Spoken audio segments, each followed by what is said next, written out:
우리 두통이 있을 때, 머리가 아플 때 두통약을 먹습니다. 여러분이 선호하는 약들이 있을 거예요. 여러분들에게 잘 듣는 약이 있습니다. 그런데 중요한 것은 정해진 디렉션 따라 먹어야 돼요.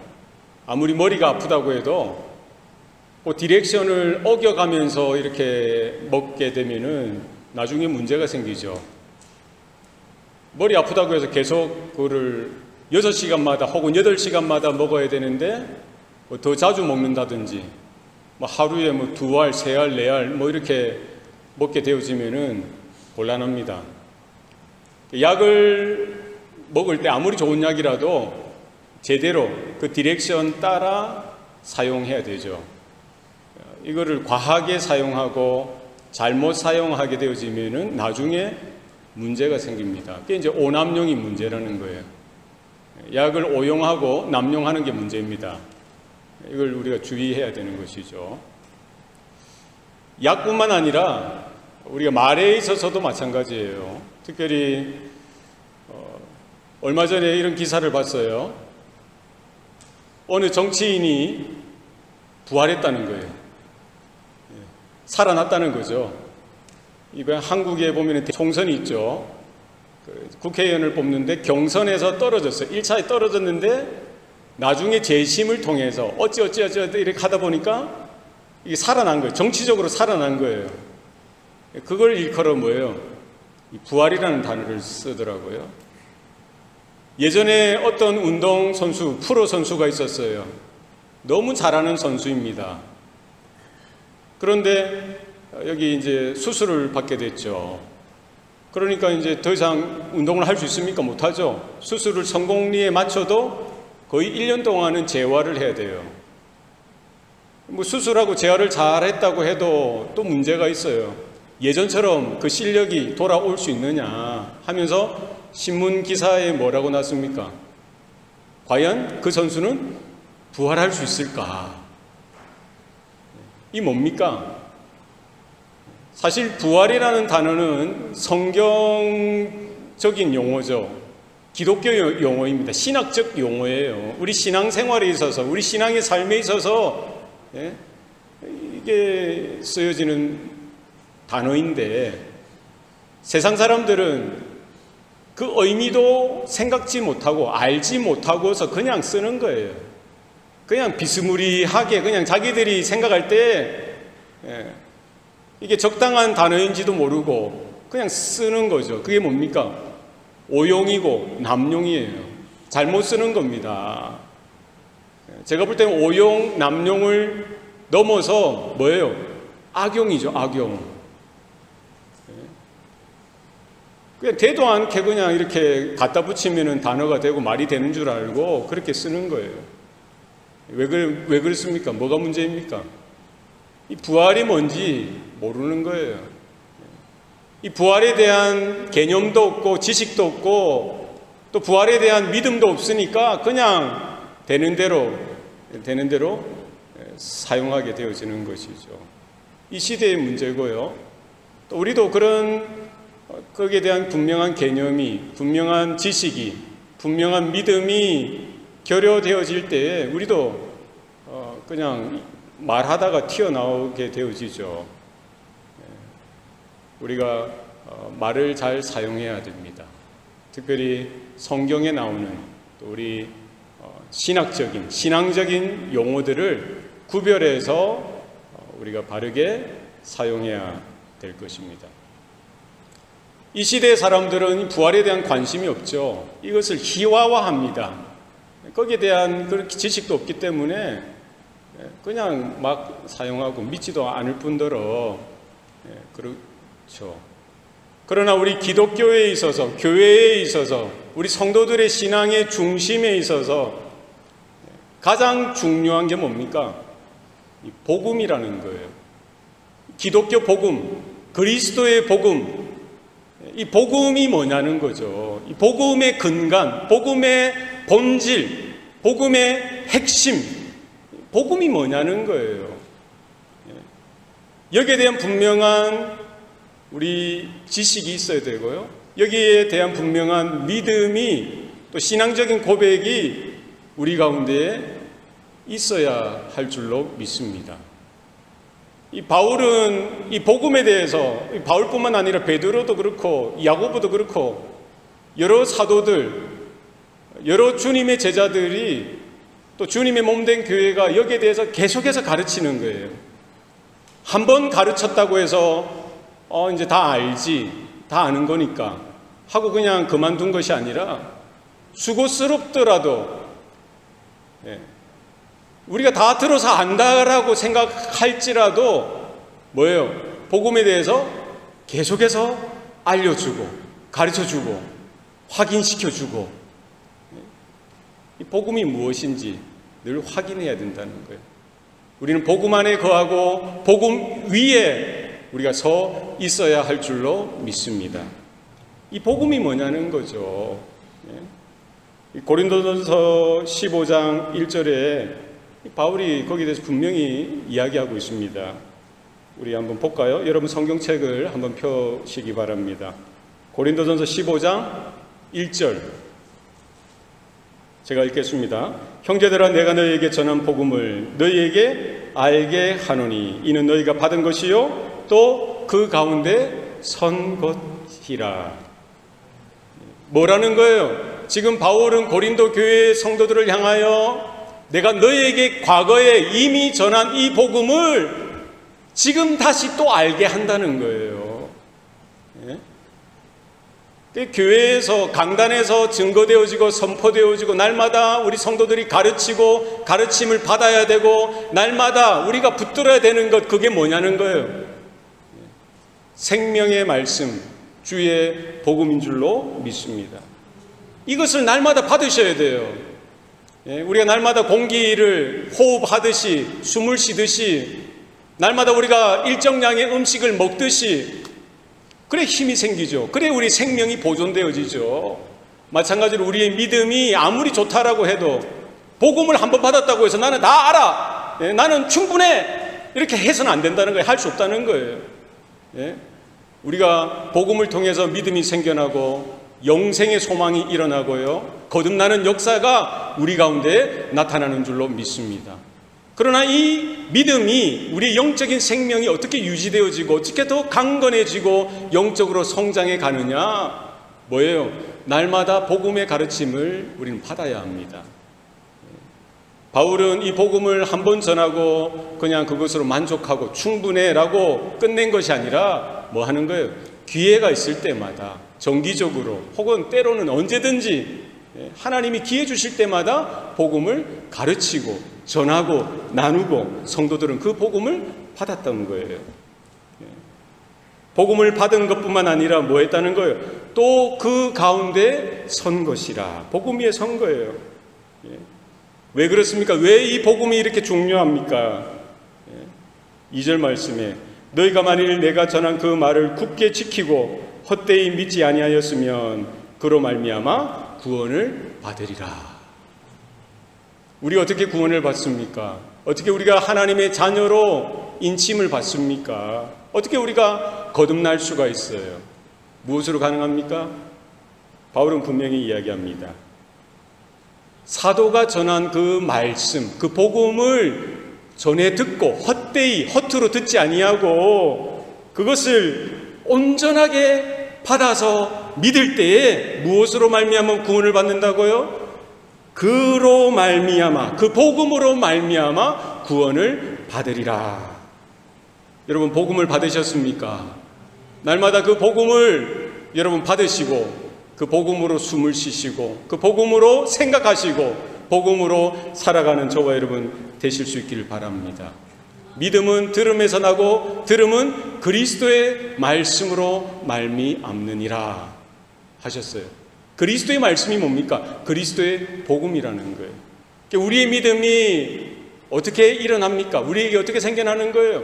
하나님의 말씀, 생명의 말씀, 복음을 들을 때에 하나님께서 그 복음을 통해서 하나님의 말씀을 통해서 성령으로 역사해 주실 때에 우리 가운데 겨자씨 하나가 같은 믿음도 자라나고 성장하고 장성한 그리스도의 분량에 이르기까지 자라나게 되는 줄로 믿습니다. 이 복음이 뭐냐는 거예요. 여러분, 복음이 뭐냐? 이 복음의 핵심을 바울은 분명하게 명료하게 가르치고 있다는 것이죠. 3절 말씀 보십시오. 내가 받은 것을 먼저 너희에게 전하였노니 이는 성경대로 그리스도께서 우리 죄를 위하여 죽으시고. 복음이 뭐라는 거예요? 여러분, 복음은 우리가 하나님 믿으면 잘 되고 잘 살고 성공하고 건강하고 하나님 하는 일마다 잘 풀리고 뭐 이게 복음이 아닙니다. 예? 우리가 뭐 하나님을 찾고 하나님 믿으면은 행복해지고 뭐 즐거워지고 긍정적인 사람이 되고, 예? 물론 그것들은 다 부차적으로 나타나는 거예요. 그죠? 그러나 그것이 복음의 핵심이 아니더라는 것이죠. 우리가 이 복음의 핵심을 분명히 짚어야 되는 거예요. 바울은 거기에 대해서 분명히 말씀해 주고 있습니다. 복음이 뭐라는 거예요? 그리스도께서 성경대로 우리 죄를 위하여, 우리 죄를 대신하여 죽으셨다는 거예요. 여러분, 믿으십니까? 그리고 장사 지낸 바 되셨다가 성경대로 사흘 만에 다시 살아나셨다. 복음 중에 복음, 복음의 핵심, 복음의 내용은 뭐라는 거예요? 하나님이신 그분이, 하나님의 독생자이신 그분이 구약 성경에서 오랜 역사 동안 예언하고 약속하셨던 바로 그분, 바로 하나님의 독생자, 그분이 이 땅에 오셨다는 거예요. 바로 우리를 위해서 위대한 사역을 하셨다는 거예요. 우리의 죄를 짊어지시고 십자가에 피 흘려 죽으셨다는 거예요. 그게 뭐라는 거예요? 성경의 약속대로 이루어졌다는 것이죠. 그리고 장사 지낸 바 되어졌다가 성경의 약속대로 사흘 만에 죽은 자 가운데서 부활하셨다는 사실입니다. 바로 그 예수님의 죽으심과 부활 사건을 통해서 모든 믿는 자들마다 하나님께서 제사함의 은총을 주시고 우리로 하여금 그리스도의 그 피로 말미암아, 그리스도의 그 부활로 말미암아 우리로 하여금 하나님의 형상이 새롭게 회복을 얻게 하시고 의롭다 여김을 받게 하시고요, 하나님의 자녀로 삼아주시는 근거가 되게 하셨다는 사실입니다. 복음은 무엇이죠? 바로 그리스도가 이 땅에 오셨다는 거예요. 기독교의 복음의 중요한 진리요 메시지가 되어진다는 것이죠. 그래서 우리 교회가 늘 언제나 기념하고 늘 기억하고 늘 가르치고 증거하고 해야 될 것이 뭡니까? 예? 하나님이신 그분이 우리 가운데 찾아오셨다는 거예요. 우리가 전혀 예상하지 못하고 준비하지 못했던 그때에 하나님은 하나님의 때에 하나님의 아들을 이 세상에 보내시사 여자에게 나게 하시고 율법 아래에 나게 하셔서 율법 아래에 있는 자들을 뭐 하게 하셨다는 거예요? 속량하게 하셨다는 것이죠. 말씀이 육신이 되사 우리 가운데 거하셨다는 거예요. 바로 우리는 그 그리스도를 통해서 그리스도를 바라보면서 우리는 드디어 누구를 보게 된 거예요?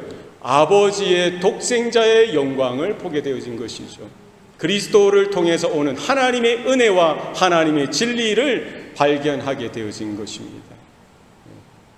그게 이제 성탄의 메시지, 중요한 복음의 일부분이 되어질 뿐만 아니라 그게 다가 아니죠. 무엇입니까? 오늘 고린도전서 15장에서 분명히 말씀하셨듯이 예수 그리스도의 부활에 대해서 확정적으로 증거하고 가르치고 있는 것입니다. 예수님께서 성경대로 죽으시고 장사 지낸 바 되셨다가 성경대로 사흘 만에 살아나셨는 줄로 믿습니다. 바울은 그것을 분명히 이야기하는 거예요. 초대교회 성도들, 특별히 초대교회 그 사도들, 예수님의 제자들, 수많은 사람들이 예수님을 목격했죠. 목도했죠. 부활하신 예수님께서 처음에는 게바에게 나타나시고 다른 제자들에게 나타나셨고 그리고 500여 형제들에게 일시에 나타나셨을 뿐만 아니라 그 외에는 야고보에게 모든 사도들에게 나타나시고 마지막에는 누구에게까지 나타나셨다고 증거합니까? 만삭되어 나지 못한 나에게도 나타나셨다 하는 거예요. 이 나는 누구죠? 만삭되어 나지 못한 자, 그 누구입니까? 이 사도 바울 자기를 일컫는 것이죠. 언제 예수님은 그 사울에게, 청년 사울, 이제 이름이 바뀌어서 바울이 되었죠. 바울에게 나타나셨습니까? 바울이 다메섹으로 교회를 핍박하기 위해서 달려가는 그 다메섹 도상에서 예수님께서, 부활하신 예수님께서 그 사울에게 나타나셨던 것입니다. 그리고 바울이 지금 이 고린도 전서를 기록할 때 그때 당시에 500여 형제들에게 예수님이 일시에 나타나셨는데 그 중에 태반이, 절반 이상이 여전히 살아 있었던 그때예요. 그러니까 초대교회 성도들은 직접 부활하신 예수님을 보지 못한 사람들이 많았겠죠. 그러나 뭐예요? 직접 부활하신 예수님을 목격한 그 제자들, 그 증인들의 증거를 그들은 받았던 거예요. 그리고 그 사도들의 글, 성경의 기록을 통해서 초대교회는 그 성경의 말씀, 그 회람되어지는 성경을 통해서 2000년 교회 역사 가운데 오늘까지 우리는 그 예수 그리스도의 부활에 대해서 믿음으로 동의하고, 믿음으로 수납하고, 믿음으로 받아들이고, 믿음으로 고백하게 되어진 줄로 믿습니다. 문제는 뭐냐는 거죠. 문제는 뭡니까? 오늘날 교회 밖에 있는 사람들은 당연하죠. 교회 밖에 있는 사람들은 성경의 내용에 대해서요 믿지 않습니다. 왜 그래요? 자기 머리로 이해할 수 없다는 거예요. 자기 논리로, 자기 상식으로, 자기 경험으로 이해할 수 없다는 거예요. 과학적이지 않다는 거예요. 교회 내에 있는 사람들까지도 그렇게 동의하는 사람들이 있습니다. 그러니까 예수님이 출생하셨을 때부터 과연 동정녀 몸을 통해서 태어나는 게 말이 되느냐, 여기다 시비를 거는 거예요. 예수님이 여러 행하신 기적들, 중풍병자도 고치시고 문둥병자도 고치시고 귀신도 쫓아내고, 그리고 보리떡 5개와 물고기 2마리로 5,000명을 먹이셨던 그 사건들, 무리를 걸으셨던 그 일들, 주님께서 행하신 모든 일들을 그 글대로, 사실대로 받아들이지 못하는 거예요. 못 믿겠다는 거예요. 그리고 또 어디에 시비를 겁니까? 이 부활에 대해서 시비를 거는 거예요. 부활이 어떻게 가능하냐? 한 번 죽으면 끝이지, 죽었다가 어떻게 살아나느냐? 못 믿겠다는 거예요. 여러분은 어떻습니까? 사람이 죽었으면 그것으로 끝이지. 보통 이게 우리가 장사 지내는 것도 3일장을 지내는 거예요. 혹시 정말 죽었지만 이게 이제 기절 비슷하게 되었을 경우도 있죠. 3일을 여한을 두는 것이죠. 그래서 그 전에도 이제 죽었다가 살아나는 경우가 있어요. 그래서 기절 비슷하게 임사체험이라고 하죠. 그러니까 3일의 여유를 두는 거예요. 그리고 이제 장례를 지내는 것이죠. 우리 장례법이 그래요. 예수님도 그렇게 된 거 아니냐라고 이제 시비를 거는 거죠. 어떤 자유주의 신학자들이 이야기하는 거가 뭡니까? 예수님이 십자가에 달려 죽으신 것이 아니라 기절했다는 거예요. 기절한 그 예수의 몸을, 그 시신을 그냥 무덤에 동굴에 넣어놨는데 시간이 지나다 보니까 3일 정도 시간이 지나다 보니까 이 기절했던 것이 깨어나서 나와서 이제 돌아다녔다는 거죠. 기절설이라고, 이 엉뚱한, 이제 왜 믿을 수 없으니까 이제 엉뚱한 이야기를 하는 것이죠. 그리고 또 뭐에 대해서 이야기합니까? 예수님의 시신을 예수님의 제자들이 도둑질했다는 거예요. 예수님 시신의 도난설. 그러니까 제자들이 예수님이 살아 계실 때 자신의 고난과 자신의 죽으심에 대해서 또 부활에 대해서 예언하고 가르치셨거든요. 이게 이제 대제사장도 들어서 알죠. 그러니까 성경에 보니까 뭐에 대해서 나옵니까? 이제 예수님이 무덤에 안 계시니까 지키던 로마 군병들에게 돈을 주어서 이제 조작하는 거예요. 거짓을 이야기하는 거예요. 지키던 중에 제자들이 와서 그 시신을 훔쳐갔다라고 해라. 그게 오늘날 자유주의 신학자들 중에서도 그렇게 생각하고 그렇게 주장하는 사람들이 있어요. 예수님은 진짜 부활한 것이 아니라 뭐 했다는 거죠? 제자들이 예수님의 시신을 훔쳐서 훔쳐놓고 이제 예수님이 부활했다라고 이렇게 소문을 냈다라고 이야기하죠. 사실은 모든 것들이, 하나님의 모든 일들이 사실 기적이죠. 기적. 초자연적인 겁니다. 초월적인 거예요. 그러니까 우리 이 머리 뇌, 여러분 뇌가 얼마나 클까요? 두부 한 모 정도 되죠. 이 정도 두뇌 가지고 어떻게 천지 만물을 말씀으로 창조하시고 우주 만물을 지금도 하나님께서 섭리하시고 운행하시고 다스리시는 영원하신 하나님에 대한 일들을 어떻게 다 이해하겠냐고요. 어떻게 다 알 수가 있겠습니까? 아무리 똑똑하고 아무리 박사가 10개라고 하더라도 어떻게 다 하나님이 하신 일들을 이해하고 하나님의 행하신 일들을 다 어떻게 알 수가 있겠어요? 모르는 게 당연하죠. 알 수 없는 게 당연하죠. 성경에 나와 있는 이 일들, 하나님의 일들, 그게 기적이죠, 기적. 창세기 1장 1절 말씀이 뭡니까?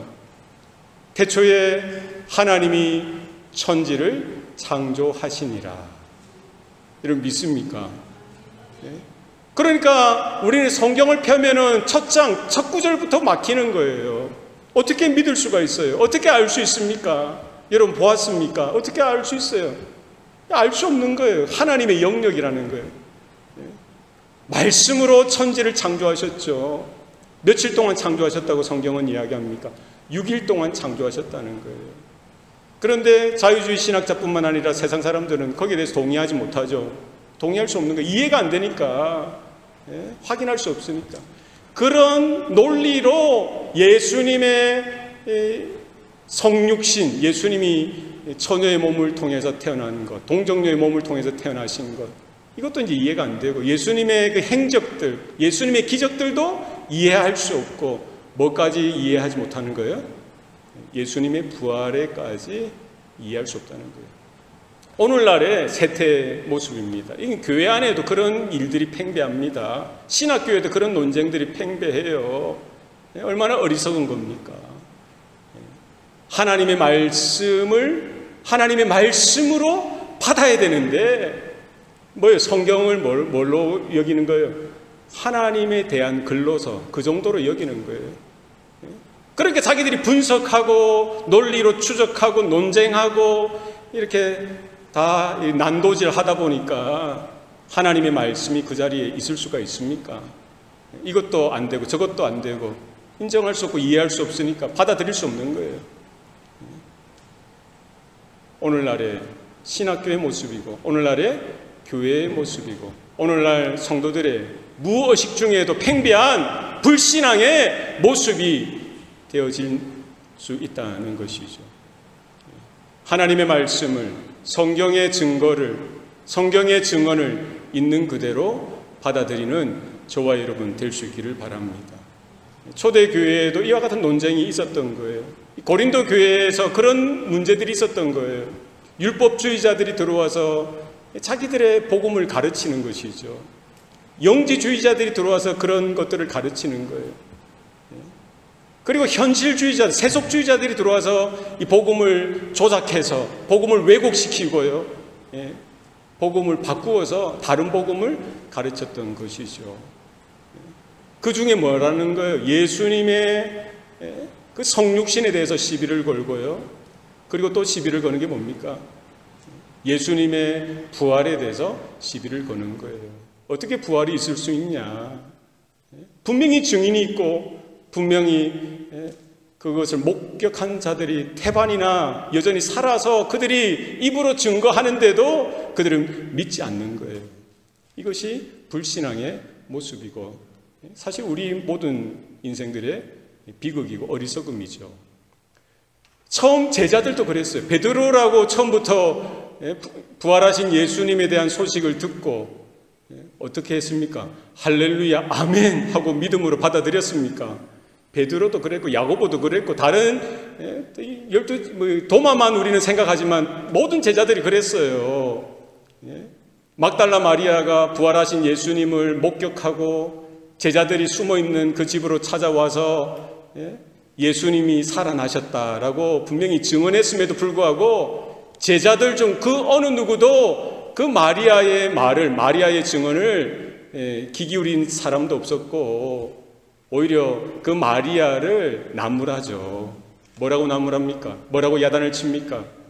네가 유령을 본 게 아니냐, 네가 미쳤다, 네가 정신 나갔다라고 이야기를 하는 거예요. 제자들도 그 정도니까.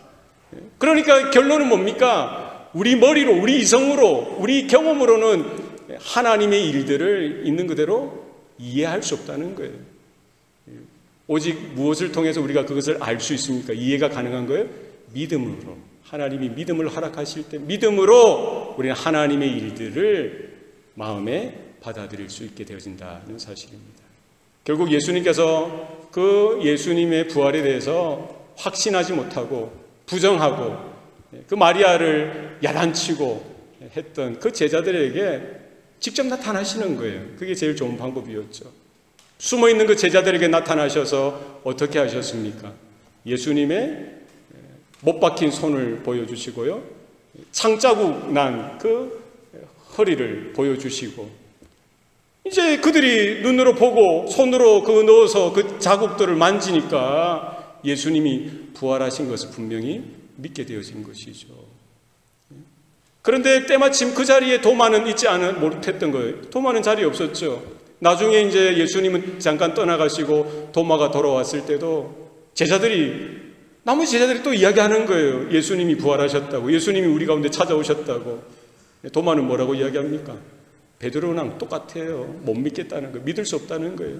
내 손으로 그 창자국에, 못자국 난 손에 창자국 난 그 허리에 손을 넣어보기 전에 내가 믿지 못하겠다고 하죠. 예수님께서 7일 후에 다시 나타나셔서 도마를 만나주시죠.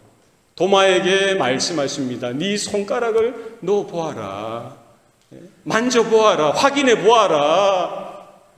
그리고 믿지 못하는 자가 되지 말고 믿는 자가 되라 라고 말씀해 주시는 거예요.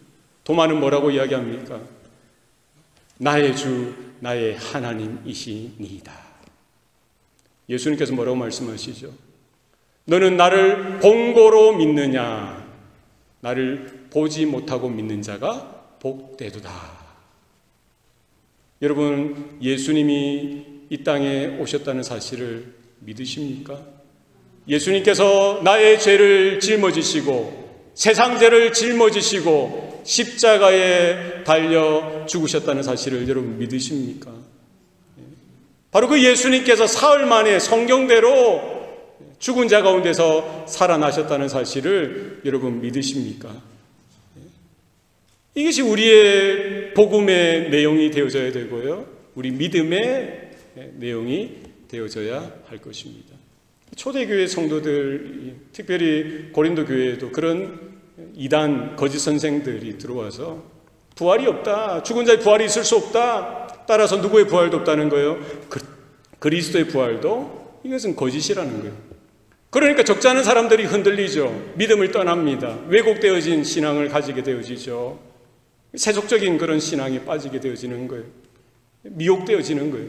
거기에 대해서 바울은 고린도전서 15장의 내용을 통해서 거듭해서 가르치는 거예요. 죽은 자의 부활이 없으면 그리스도의 부활이 없었을 것이지만, 만약에 그리스도의 부활이 없었다라고 한다면 뭐라고 하는 거예요? 너희의 믿음도 헛된 것이고 너희가 여전히 죄 가운데 지금 있는 것이다 라고 이야기하는 거예요. 그리스도 안에 죽은 자도 뭐예요? 망하는 것이라는 거예요. 우리가 그리스도 안에서 보는 것이 이 세상의 삶뿐이면은 모든 사람 중에 우리가 더욱 불쌍한 자가 되는 것이다 라고 이야기하는 거예요. 그리고 확인시켜주는 게 뭡니까? 뭐라는 거예요? 그러나 이제 그리스도께서 죽은 자 가운데서 살아나사 죽은 자들의 첫 열매가 되셨도다. 무엇으로 우리가 그것을 알 수 있습니까? 무엇으로 우리가 그것을 깨달을 수가 있어요? 우리는 복음을 통해서, 그 제자들, 사도들의 증언을 통해서 우리는 들을 때에 성령께서 제자들을 설득해 주셨고, 도마의 그 불신앙 끝까지도 설득해 주셨고 깨닫게 해주시는 것이죠. 그리고 이 초대교회 2000년 역사 가운데 수많은 주의 자녀들, 성도들을 그 하나님의 말씀을 듣게 하시고 복음을 듣게 하시고 성령께서 그 복음의 증거의 현장 가운데에 증거하는 자 또 듣는 자 가운데 역사해 주시는 거예요. 밝혀주시는 거예요. 조명케 해주시는 거예요. 그리고 뭐예요? 그 복음이 그리스도의 죽으심과 부활이 역사 가운데에 분명하게 나타났다는 사실로 받아들일 수 있도록 도와주셨던 것입니다. 여러분 기억하시기 바랍니다. 사단 마귀는 뭐를 자꾸 이렇게 왜곡시키는 거예요? 뭐를 조작합니까? 복음의 그 진리, 순수성, 복음의 핵심적인 내용을 계속해서 조작하고 흔들어 놓고 사람들이 믿지 못하도록 이렇게 공작을 하는 거예요. 초대교회뿐만 아니라 오늘날 우리 교회에서도 마찬가지입니다. 예수님에 대해서, 그리스도에 대해서 분명히 믿음으로 확신하고 그 확신함 가운데 거해야 되거늘 성도들이 교회가 이 복음을 외면하고 그 복음에 대해서 분명한 믿음이 결여가 되어지고요. 그게 진짠가? 그게 가능한가? 엉뚱한 소리를 하게 되어지는 것입니다. 복음 중에 복음은 뭐예요? 하나님의 독생자 예수 그리스도께서 우리 가운데 오셨다는 것. 바로 그분이 나의 죄를, 우리의 죄를 짊어지시고 십자가에 돌아가셨다는 것입니다. 그리고 사흘 만에 성경대로 다시 살아나셨다는 분명한 복음의 내용을 좀 받아들일 수 있기를 바랍니다. 만약에 이 복음이, 이 부활이 빠져버리면 뭐예요? 이 복음의 큰 집이, 우리 신앙의 믿음의 큰 집이 와해되어지는 거예요. 분명히 이야기하죠. 부활이 없으면, 그리스도의 부활이 없으면, 그리스도가 다시 살아나시지 않으셨다라면 뭐가 헛것이라는 거예요? 우리의 믿음이 헛된 거라는 거예요. 주 예수를 믿으라. 그리하면 너와 내 집이 구원을 얻으리라. 예수님을 통해서 우리가 하나님의 자녀로 거듭나는 이 믿음, 이게 헛된 것이 되죠. 하나님이 세상을 이처럼 사랑하사 독생자를 주셨으니 이는 누구든지 저를 믿는 자마다 멸망치 않고 영생을 얻게 하려 하심이니라. 이 믿음의 내용이, 믿음 자체가 헛된 것이 되어지는 거예요. 그러니까 이게 이제 바울은 어떻게 지금 논리를 펴고 있는 거예요? 역설적으로 이야기하고 있는 거예요. 가정을 통해서, 만약이라는 단어를 통해서 자꾸 이 거짓 선지자들이 그렇게 주장을 하니까 성도들을 향해서 거듭해서 강조하고 거듭해서 가르치고 있는 것입니다. 그만큼 뭐예요? 예수 그리스도의 부활이 확실하고 확정적이라는 거예요.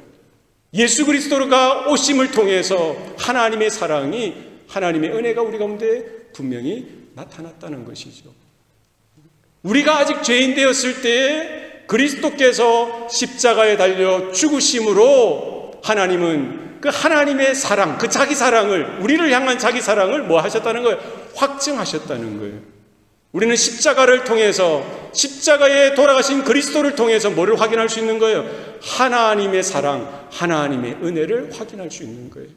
우리의 죄를 짊어지시고 죽으셨던 그 예수님, 그 십자가를 통해서 우리는 뭐를 확인할 수 있어요? 우리의 모든 죄가 이제는 우리에게 있는 것이 아니라 예수님에게 전가되어졌고, 예수님은 그 죄의 값으로 피를 쏟으시고 죽으셨다는 그 사실을 통해서, 그 사건을 통해서 뭐라는 거예요? 우리의 죄가 해결되어졌던, 우리의 죄가 탕감되어지는, 우리가 죄사함 받고 죄 용서함 받을 수 있는 근거가 되어졌다는 것입니다. 그리고 예수님께서 죽은 자 가운데서 사흘 만에 그 예수 그리스도를 다시 살리셨다는 것은 뭡니까? 바로 그 그리스도, 그 예수가 그리스도 되신다는 사실을 확증해 주시는 것이죠. 하나님의 아들 되심을 확증해 주시는 거예요. 예수님께서 33년 동안 사셨고 3년 동안 공생애를 통해서 가르치셨던 모든 말씀이 진리되어짐을 확증해 주시는 거예요. 그분이 행하신 모든 기적들이 하나님께서 행하셨던 기적임을 확인시켜 주시는 거예요. 그리고 십자가에서 죽으셨던 그 죽으심이 바로 뭐예요? 세상 죄를 짊어지고 걸어가는 어린 양으로서, 유월절 어린 양으로서 모든 구약의 율법과 선지자가 말하고 있는 그 오실 메시아 되신 그리스도로서 그 자리에서 죽으셨고 그 살아나심으로 그 사실을 확증해 주셨던 것이죠. 그냥 죽으시고 끝났으면 이건 아무것도 될 수가 없죠. 그러나 하나님은 죽음의 권세를 깨트리시고 아담과 하와에게 예언하셨죠. 여자의 후손이 뱀의 머리를 상하게 할 것이라. 바로 그 십자가의 죽으심과 예수 그리스도의 부활을 통해서 사망 권세를 깨트리셨다는 건 뭐예요? 사단의 머리를 깨트리는 것이죠. 그리고 뭡니까? 우리의 죄사함이 확인되어진 거예요. 우리의 죄사함이 긴가민가가 아니라 확증적으로 하나님께서 우리의 모든 죄를 통해서 서로 멀어지게 함과 같이 우리의 죄가 주홍같이 붉을지라도 눈과 같이 희어지리라 약속하셨던 그 말씀이 확정적으로 이루어진 것에 대해서 예수 그리스도의 부활을 통해서 확인시켜 주었던 것입니다. 우리의 죄를 대신해서 우리의 죄를 대신 짊어지시고 십자가에 달려 죽으셨던 그 예수님께서 뭐예요? 우리를 의롭다 하시기 위해서 다시 살아나셨다라고 성경은 말씀해 주고 있습니다. 예수의 부활을 통해서, 예수의 다시 살아나심을 통해서 우리의 믿음이 확정적인 것이고요. 우리가 하나님과 멀어졌던 그 자리에서, 하나님께 도저히 나아갈 수 없는 그 자리에서 이제는 분명히 예수 그리스도의 죽으심과 부활 사건을 통해서, 그 은혜를 통해서 우리가 하나님께로 나아갈 수 있는 길을 얻게 되어졌다는 거예요. 내가 곧 길이요 진리요 생명이니 나로 말미암지 않고는 아버지께로 올 자가 없느니라 하셨던 주님의 약속의 말씀이 현실화되어진 거예요. 분명히 확정적으로 이루어졌던 것을 바로 부활을 통해서 확인시켜 주게 되어진 것이죠. 여러분 분명히 기억하시길 바랍니다. 우리의 믿음이 헛것이 아니라 헛된 것이 될 수도 없을 뿐더러 분명한 것이라는 거예요. 확실한 것이라는 거예요. 장차 우리가 주님 앞에 돌아가서 서게 되어질 그날 여러분의 믿음이 진가를 발휘하게 될 줄로 믿으시길 바랍니다. 오늘 그 어떤 고난과 환난 속에서도 이 부활의 신앙, 부활의 믿음이 그 어떤 환경도 이기고요, 그 어떤 절망도 이겨나가고 그 어떤 조롱과 그 어떤 수치스러운 그 공격도 믿음으로 이겨나가게 되어질 줄로 믿으시기를 바랍니다. 그죠? 그리스도의 부활이 없으면은 여전히 우리가 죄 가운데 있는 것이죠. 그렇죠? 예수님이 십자가에 달려 죽으시고 그것을 끝이라고 한다면 그 피가, 그 죽으심이 효력을 발휘할 수가 없는 거예요. 그것을 끝난 것이죠. 그러나 예수님의 부활을 통해서 바로 그 예수의 보혈이, 예수의 피가 죄 사할 수 있는, 속량할 수 있는 그리고 대속적인 죽음이 되어짐을 분명히 확인시켜 주었던 것입니다. 그 예수의 십자가, 예수의 보혈을 여러분 의지하시고 무엇으로 확인할 수 있어요? 그것이 진짜라는 사실, 그것이 실효가 있다는 확인되어진 그 사실 무엇을 통해서 할 수 있어요? 예수의 부활을 통해서 우리가 확인되어지는 거예요. 예수 안에서, 그리스도 안에서 잠든 자가 만약에 그리스도의 부활이 없었더라면 망하는 것이죠. 그렇지 않겠어요? 그리스도 안에 잠든 자가 복되다라고 성경은 말합니다. 예수 그리스도를 믿는 믿음을 가지고 죽은 자의 그 죽음은 그냥 그것으로 끝이 아니라 성경은 뭐라고 이야기하고 있습니까? 그리스도 안에 잠든 것이라고 이야기하고 있습니다. 복된 죽음이라는 거예요. 데살로니가전서 4장 14절에서 17절 말씀 제가 읽어드리겠습니다. 우리가 예수께서 죽으셨다가 다시 살아나심을 믿을진대 이와 같이 예수 안에서 자는 자들도 하나님이 그와 함께 데리고 오시리라. 우리가 주의 말씀으로 너에게 이것을 말하노니 주께서 강림하실 때까지 우리 살아남아 있는 자도 자는 자보다 결단코 앞서지 못하리라. 주께서 호령과 천사장의 소리와 하나님의 나팔 소리로 친히 하늘로부터 강림하시리니 그리스도 안에서 죽은 자들이 먼저 일어나고 그 후에 우리 살아남은 자들도 그들과 함께 구름 속으로 끌어 올려 공중에서 주를 영접하게 하시리니 그리하여 우리가 항상 주와 함께 있으리라. 여러분, 그리스도 안에서 죽는 죽음은 복된 죽음인 줄로 믿으시길 바랍니다. 그냥 그 죽음으로 끝나는 것이 아니라 그 죽음으로 통하여 그리스도의 죽음에 참여하게 되어지고요, 그리스도의 부활을 통해서 그리스도의 부활에, 새 생명의 부활로 우리가 참여되어지는 줄로 믿으시길 바랍니다. 이 땅에 죽음이 오게 되어진 것은 첫사람 아담을 통해서, 그의 불순종을 통해서 이 땅에 죽음이 온 거죠. 우리들에게 죽음이 온 거예요. 마찬가지로 우리에게 부활의 소망이 생겨난 것은 뭡니까? 두 번째 아담, 둘째 사람 예수 그리스도의 순종을 통해서 우리 가운데 부활의 소망이 오게 된 줄로 믿습니다. 우리는 뭐예요? 땅에 속한 자의 형상을 입었을 뿐만 아니라 하늘에 속한 자의 형상도 입은 자다라고 성경은 말씀합니다. 여러분 기억하시기 바랍니다. 우리는 땅에 속한 자의 형상을 입었어요. 땅에 속한 자는 누구입니까? 아담이죠. 아담. 하나님이 흙으로 사람을 지으시고 그 코에 생기를 불어넣으시자 생명이 되었어요. 리빙 소울이죠. 생명이 되었어요. 마찬가지로 그리스도는 하늘에 속한 자고 하늘에 속한 자의 형상을 입은 자예요. 바로 그 그리스도는 뭐예요? 살리는 영이라고 했어요. 성경이 분명히 이야기하고 있어요. 살리는 영. 바로 그리스도를 믿는 자마다 그리스도를 죽음 가운데 살리신 영, 성령께서 우리 가운데 거하심으로 인하여 하나님께서 우리 가운데 거하신 그 성령을 통해서 우리를 마지막 날 다시 살아나게 하시는 줄로 믿으시길 바랍니다. 우리가 첫사람 흙에 속한 자 아담의 형상을 입고 우리도 이렇게 지음바 되어졌죠. 하나님의 형상이 우리 가운데 있는 거예요. 마찬가지로 하늘에 속한 자의 형상을 입을 날이 우리 가운데 있다는 거예요. 우리는 하나님의 그 복음을 통해서 예수 그리스도의 십자가의 은혜를 통해서 믿음으로 성령의 도우심으로 우리가 거듭나죠. 그때 하나님의 형상이 우리 가운데 회복이 되어지는 거예요. 이것으로 끝나는 것이 아니라 하늘에 속한 자의 형상이 우리 가운데 새롭게 덧입혀질 때가 있는데 그때가 언제라는 거예요? 마지막 때 주님이 재림하시는 날. 주님이 천사들을 대동하시고 오시는 날, 호령하시죠. 천사장의 나팔 소리가 울려 퍼질 때에 이미 그리스도 안에 잠든 자들이 일어나고 그때 살아남은 자들도 부활체로서 하늘에 속한 자의 형상을 따라 우리가 변화되어지는 거예요. 이제 더 이상 사망이나 죽음이 넘볼 수 없는 존재가 되어지는 것이죠. 썩어지지 못하는 존재, 썩어지지 아니하는 것으로 바뀌어진다라고 합니다. 죽을 것이 죽어지지 아니하는 존재로 변화되어지는 거예요. 그것은 우리가 이해할 수 없는 거예요. 아직 경험해보지 못했으니까. 그러나 바울의 증거를 통해서, 성경의 증거를 통해서 우리는 믿음으로 있는 그대로 우리가 받아들일 수 있기를 소원합니다.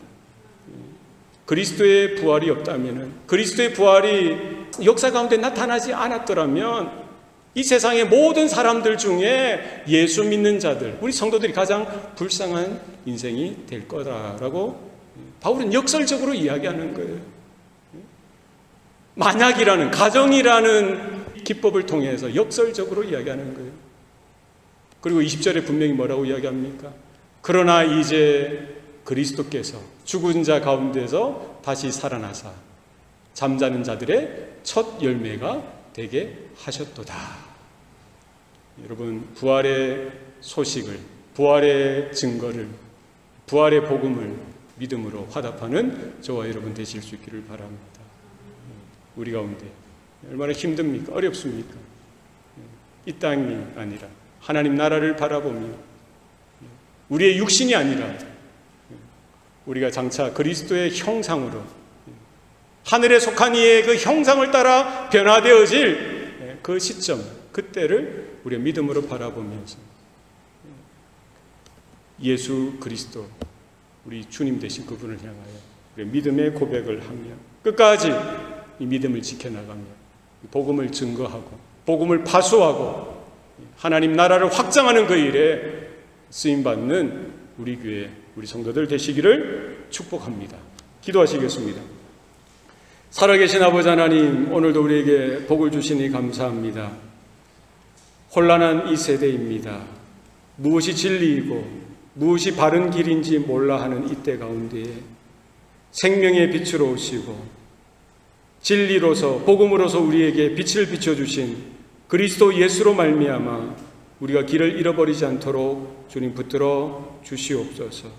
지금까지 생명으로 인도하셨사오니 장차 본향에 이르기까지 복음 가운데 서게 하시고 예수 그리스도의 복음으로 우리 믿음으로 달려나가는 주의 성도들, 주님의 몸된 교회가 되도록 붙들어 주시옵소서. 모든 것 감사드리옵고 예수님 이름으로 기도하옵나이다. 아멘.